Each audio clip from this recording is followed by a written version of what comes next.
गोटे कथा कह पार्बा जे माननीय मुख्यमंत्री को जेनटा लोकंकर मुख्यमंत्री सरकार के बीजेपी सरकार के लोकंकर सरकार बोली कह जाउछि से दिगे सबरु बड़ समस्या होछि ए प्रकार वीडियो। अरे मैडम जो मुख्यमंत्री कथा जो उठाउछंती एबेकार मुख्यमंत्री ए भाइरल वीडियो जो कहउछंती ए भाइरल वीडियोटा एबेकार नुहे आपण देखंतु आपनकर जो साइट आपनकर लगौछि आपनकर ए जो आपनकर भाइरल वीडियोटी आपण केबेकार आपण कंटेंट आपण बनाउछंती आपण सबुड़ा तर्जमा करंतु ठीक है। आपण साधारण ज्ञान नहीं जे ए वीडियोटा केबेकार नने आपण काकू पचारंतु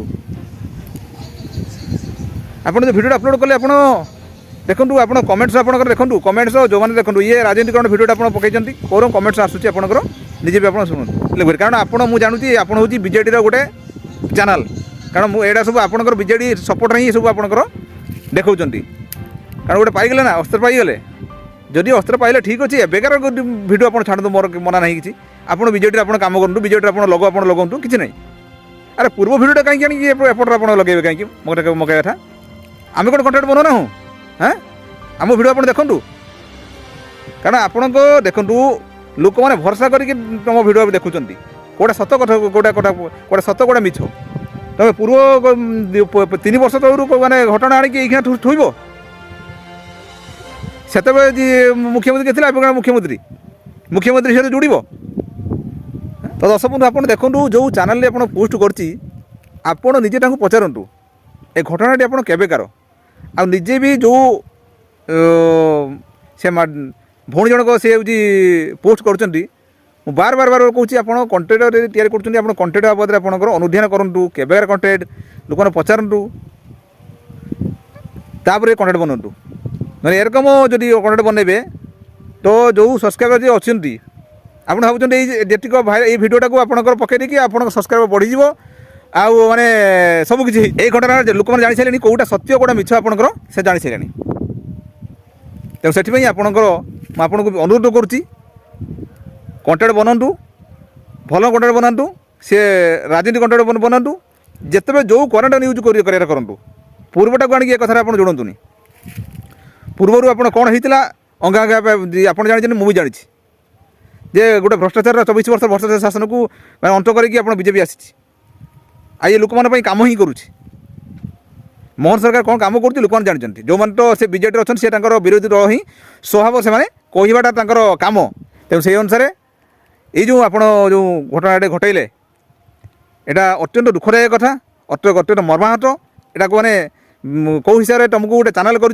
कौ हिसाब से मुझे तुमको कहि ये भिडियो आप जो देखुं अन्य मानक सेयार करूँ ये जो घटनाटी आप सत्य कि मिछ ये ओडिशावासी जानीपारे ठाई तो आप देखेबे मुझे देखदेवी यार जो ए घटनार जो मुख साक्षी जो घटनार जो तल बसई जो आम अच्छा जो भाई मैंने अच्छा मध्य आम जन सहित आम कथाईचु तथ्य संग्रह कर तथ्य आप निजे आप शुणु ये जो गोटे भाइराल चली जे आमर बालेश्वर जिलार खैरा अंचल जो थाना रे गोटे भाइराल चलती तो आपणकर फोटो मुझे देखिली जोटा कि पहरा चैनल भी बर्तमान काली भाइराल चलता ए बर्तमान चली तो आपड़ से बाबद अच्छा आप तो निजे से थे फोटो मुझे देखिली तो आप एक्चुअली कहूँ घटनाटा एक्चुअली कौन है सत्यात घटना मु कृष्णपुर बहुत घरसंग ग्राम पंचायत कृष्णपुर बहुत पोलिंग एजेंट थी पोलिंग एजेंट थी पोलिंग एजेंट काम जो बहुत गणित सॉरी पोलिंग एजेंट बक्स पूरा गला आमर मुख्य केन्द्र घरसंग थी गाड़ी सह आम आसलु गाड़ी सह जो आसलु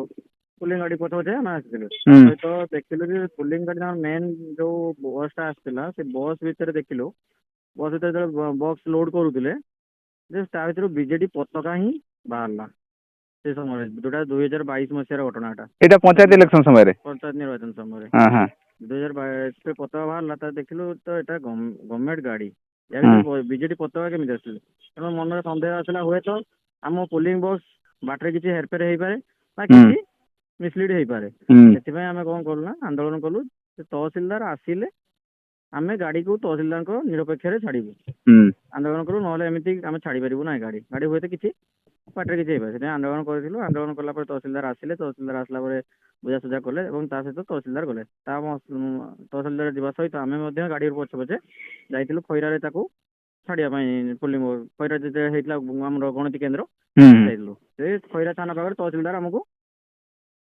अटकईले अटकईकी କିଛି ବୁଝାବୁଝି ନ କରି ଡାଇରେକ୍ଟ ଆମକୁ ଭିତରକୁ ଥାନା ଭିତରକୁ ନେଲେ ତମେ ବସ ତାପରେ କଥା ହବା। ଆମେ ବସିଥିଲୁ, ତାପରେ ଆନ୍ଦୋଳନ ହେଲା ଯେ ବିନା କାରଣରେ ଆମେ ଆନ୍ଦୋଳନ କରୁଛୁ, ଆନ୍ଦୋଳନରେ ତ କିଛି ଭୁଲ ନାହିଁ ନା। ତାପରେ ଠାକୁର ଆମର ସେତେବେଳେ ଠାକୁର ଥିଲେ ଆମ ବିଜେପି ମୁଖପାତ୍ର ଥିଲେ, ଓଡ଼ିଶା ରାଜ୍ୟ ବିଜେପିର ମୁଖପାତ୍ର ଥିଲେ ଏବଂ ଆମ ଅଞ୍ଚଳ ନେତା ବି ଥିଲେ। ଏସବୁ ଜିନିଷ ଜାଣିଲା ପରେ ଠାକୁର ଆଉ ପଦ୍ମଲୋଚନ ପଣ୍ଡାଙ୍କ ପୁଅ ନୀଳମାଧବ ପଣ୍ଡା ମଧ୍ୟ ସେଠିକି ଆସିଥିଲେ। ଆସିଲା ପରେ ଲୋକ ବି ଆନ୍ଦୋଳନ କରିଥିଲେ। ଆନ୍ଦୋଳନ ପୁଣି ବୁଝାସୁଝା କଲା ପରେ ଆମକୁ ଥାନାରୁ ଛଡ଼ା ହେଇଥିଲା। ଏଟା ଘଟଣାଟା ହେଲା 2022 ମସିହାର। ଏଇ ଘଟଣା ମାନେ ବିଜୁ ଜନତା ଦଳର ଦେଖନ୍ତୁ, ସେତେବେଳେ ଆନ୍ଦୋଳନ ଆମେ କରିଥିଲୁ। ଆନ୍ଦୋଳନ ଗୋଟେ ସାଧାରଣ ନାଗରିକ ହିସାବରେ ଭୁଲକୁ ଦେଖିକି ଆନ୍ଦୋଳନ କରିବାର କୌଣସି ତ ଭୁଲ ନାହିଁ। ଆମର ନ୍ୟାୟ ନାଗରିକ ଅଧିକାର ଅଛି ମଧ୍ୟ। ବିନା କାରଣରେ ଆମକୁ ଯୋଉ ଥାନାରେ ରଖାଗଲା, ସେଟା କାହା ପ୍ରୟୋଜନରେ ରଖାଗଲା? ନିହାତି ମାନ୍ୟବର ବିଧାୟକ, ପୂର୍ବତନ ବିଧାୟକ ଥିଲେ ଯୋଉ ଜ୍ୟୋତି ପ୍ରକାଶ ପାଣିଗ୍ରାହୀ, ତାଙ୍କ ନିର୍ଦ୍ଦେଶରେ ହିଁ ସବୁ କିଛି ହଉଥିଲା। ବିନା ଏଫଆଇଆର ବିନା କାରଣରେ ଆମକୁ ଯେତେବେଳେ, ଆମେ ତ କୌଣସି ଗାଡି ଭାଙ୍ଗି ନାହୁଁ କି କୌଣସି ସରକାରୀ ଜିନିଷ କିଛି ନଷ୍ଟ ହିଁ କରିନାହୁଁ। କଣ ପାଇଁ ଆରେଷ୍ଟ ତ କରିନଥିଲେ, ସିଧା ଡାଇରେକ୍ଟ ରଖିଥିଲେ। ତାପରେ ଠାକୁର ଗଲା ପରେ ବୁଝାସୁଝା କଲା ପରେ ଆମକୁ ସେଠୁ ଆମେ ବାହାରିଥିଲୁ। ଆରେ ସରକାର ଏବେ ଆସିଲା ପରେ ସରକାର ବିଜେପି ଆସିଲା ପରେ ବିଜେଡିର ନେତାମାନେ ଏବଂ ତାଙ୍କ କର୍ମୀମାନେ ପାଗଳ ହେଇଗଲେଣି, ଏକ ପ୍ରକାର ପାଗଳ ହେଇଗଲେଣି। ଘଟଣା 22 ମସିହାର, ଆଉ ସେ 22 ମସିହାର ଘଟଣାକୁ ଯଦି ଓଲଟେଇକି ଦେଖିବେ, ସେ ଘଟଣାଟି ବିଜେଡି ଭୁଲ ହିଁ କରିଥିଲା। ବିଜୁ ଜନତା ଦଳ ସରକାର ଥିଲା, ବିଜେଡି ଅନ୍ୟାୟ ବିରୋଧରେ ଆମେ ସ୍ୱର ଉତ୍ତୋଳନ କରିଥିଲୁ। ସେତେବେଳେ ଆମ ସ୍ୱରକୁ ବନ୍ଦ କରିବା ପାଇଁ ବିଜେଡି ହିଁ ଚାହିଁଥିଲା, କାହା ମାଧ୍ୟମରେ? ପ୍ରଶାସନ ମାଧ୍ୟମରେ। ତ ତାଙ୍କ ଭୁଲକୁ ଲୁଚେଇବାକୁ ଯାଇକି ସେ ବର୍ତ୍ତମାନ ବିଜେପି ନାଁରେ ଅଠା ବୋଳୁଛି। ସରକାରକୁ ବଦନାମ କରିବାର ତାଙ୍କର ଗୋଟେ ମୁଖ୍ୟ ଉଦ୍ଦେଶ୍ୟ ଏଟା। ସରକାରକୁ ବଦନାମ କରିବା ମୁଖ୍ୟ ଉଦ୍ଦେଶ୍ୟ। ପ୍ରକୃତରେ ଘଟଣାଟି ହେଲା ସେ ତାଙ୍କ ନିଜ ସରକାର ସମୟରେ। ସରକାର ସେତେବେଳେ ଥିଲାବେଳେ କୁହନ୍ତୁ ଆପଣଙ୍କର କୋଉ ନିୟମ ଅଛି ଯେ ଗୋଟେ ସରକାର ଗାଡିରୁ, ପୋଲିଂ ଏଜେଣ୍ଟ ଗାଡିରୁ କୌଣସି ଦଳୀୟ ପତାକା ବାହାରିବା କେତେ ଦୂର ଠିକ, ତାହାକୁ ଆମେ ବିରୋଧ କରିବା କେତେ ଦୂର ଭୁଲ, ଆମେ ବିରୋଧ କରିବାଟା କେତେ ଦୂର ଭୁଲ? ଠିକ ଅଛି ସାଧନ ବାବୁ, ଯାହା ହଉ ଆପଣଙ୍କର ମତାମତ ଦେଲେ। ଓଡ଼ିଶାବାସୀ ଆପଣଙ୍କର ଏଇ ଯୋଉ କୋଉଟା ସତ କୋଉଟା ମିଛ, ଏଇଟା ଆପଣଙ୍କ ନିଜେ ଆପଣ ତ ଅଙ୍ଗାଙ୍ଗୀ ଆପଣ ଥିଲେ, ଏବେ ଓଡ଼ିଶାବାସୀ ଜାଣିପାରିବେ। ଧନ୍ୟବାଦ। ମାନେ କ୍ଷୀର ପାଣି ଆପଣଙ୍କର ଯେଉଁ ଘଟଣାଟି ସତ କୋଉଟା ମିଛ କୋଉଟା ଆପଣଙ୍କର ନିଜେ ଆପଣ ଜାଣିପାରିଲେ। ମୁଁ ଶେଷରେ ଆପଣ କହୁଛି, ଏଇ ଭିଡ଼ିଓଟି ଆପଣଙ୍କର ଅନ୍ୟମାନଙ୍କୁ ସେୟାର କରନ୍ତୁ। ତା ସହିତ ଆପଣଙ୍କର ଯଦି ଆମ ଚ୍ୟାନେଲ୍ ଅଛନ୍ତି ସବସ୍କ୍ରାଇବ୍ କରନ୍ତୁ, ଏ ଫେସବୁକ୍ ପେଜ୍ରେ ଅଛନ୍ତି ଯଦି ଆପଣଙ୍କର ଫଲୋ କରନ୍ତୁ। ବାସ୍ ଏଠି କହିବାର ଅଛି। ଦର୍ଶକ ବନ୍ଧୁ ରହିଲି, ନମସ୍କାର, ଜୟ ଜଗନ୍ନାଥ।